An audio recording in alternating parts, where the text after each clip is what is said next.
Hi everyone, today I am sharing a story of one of my dresses.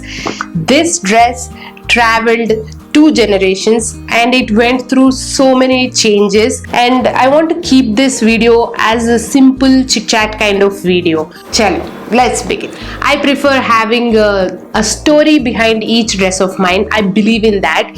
So I keep my garments for many years. I wear them in different ways. That particular dress must have seen so much in my life. Let me take you to the time when I was 3 to 5 years old. One of my mom's friends returned from Dubai, and she got one beautiful royal blue sari for her. I vaguely remember that day when my mom was taking me to that aunt's place. I was looking forward for different kinds of chocolates.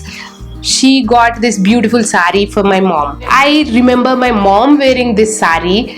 She wore it completely plain. You remember Sridevi used to wear those plain saris with plain blouses?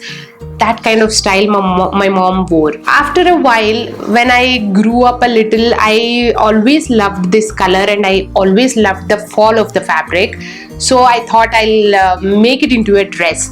I used to ride my mom's wardrobe and pick up the saris, and I used to make dresses. If you also have done this in your childhood, let me know that in the comments. This dress was one of it.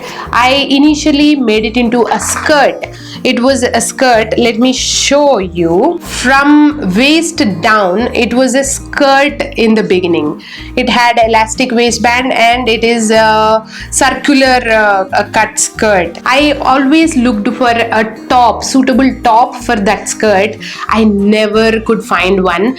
I remember wearing one floral kind of shirt kind of thing with that skirt, which I never used to like. I never wore it properly, but I never found a beautiful combination for that blue skirt. I was not so much into fashion. I didn't know how to mix and match things like how I do now. Couldn't find a suitable one, so I kept that skirt as it is.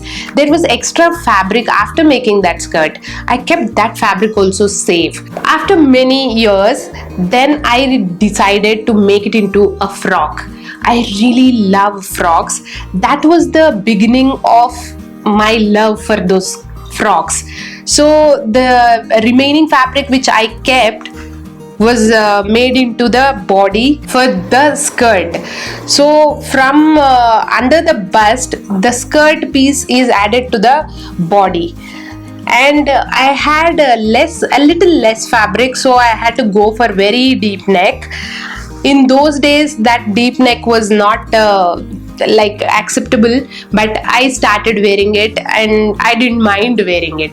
It is deep, completely deep from back and the front, and very small hands. Because the fabric was less, I had to make it into smallest possible bodice on the top.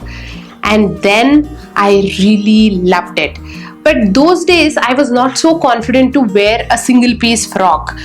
Nobody around me were wearing these kind of frocks. I'm the eldest girl in the family. My cousins and all are very young kids. So nobody were there to look up to for wearing those kind of dresses in those days. So I got made one chudidar, and then I bought one same colored chiffon dupatta, plain dupatta. I was wearing it as completely blue, with blue frock on top, blue chudidar and blue dupatta. I really enjoyed that look. It was new around my friends. Everybody used to give me compliments. I used to carry it really well. I used to have very long hair, and yeah, it was really good. So this dress has been in my family with my mom and me for so many years. It's like from the time when I was 3 to 5 years old until today. I wore it for some holidays 2 years ago. Here I themed the dress with a denim jacket and sneakers. It was super comfy to go around the places, and it looks stylish too. I tucked it into a lehenga to make it look like a top for one of the lookbook videos. Sustainability is in how you keep your existing clothes. As you can see, I kept this dress from so many years. We keep our silk sarees for so many years. Why not our regular clothes? So that's the story about my plain blue dress. Do you guys have stories behind your dresses, any of your outfits? Let me know that in the comments. This way of taking care of your garment and wearing it in different ways is super sustainable way of fashion. If you like this storytelling kind of video, let me know that in the comments so that I can create a series out of these stories. I will see you guys soon. Until my next video. Bye.